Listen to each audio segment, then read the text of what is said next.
বন্ধুরা, তোমরা কেমন আছো? আশা করি খুব ভালো আছো। আমিও খুব ভালো আছি।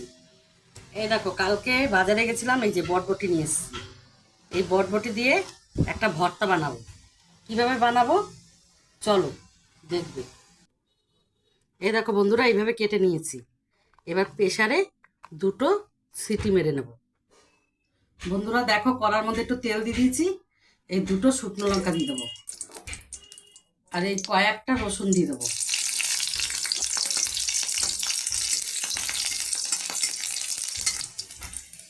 এর মধ্যে আমি একটু কালো জিরে দিয়ে দেবো।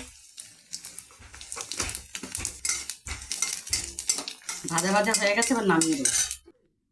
আমার সিদ্ধটা হয়ে গেছে, খুব সুন্দর সিদ্ধ হয়ে গেছে।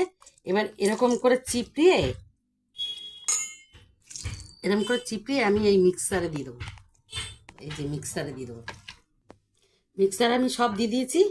এবার এই কালো জিরা, রসুন আর শুকনো লঙ্কা এবার মিক্সিতে দিয়ে দেবো।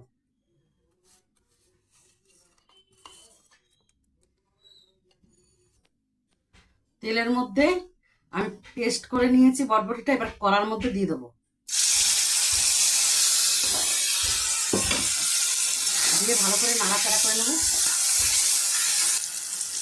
পরিমাণ মতন একটু নুন দিয়ে দেবো, সামান্য একটু হলুদ দিয়ে দেবো। দিয়ে ভালো করে নাড়াচাড়া করবো।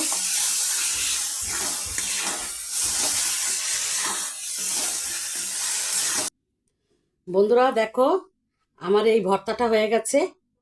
এই যে আমি যেভাবে করলাম তোমরা দেখলে, এইভাবে তোমরা করে খেও। আর ভালো লাগলে একটা লাইক, কমেন্ট, শেয়ার করে দিও। এটা গরম ভাতে খুব স্বাদ।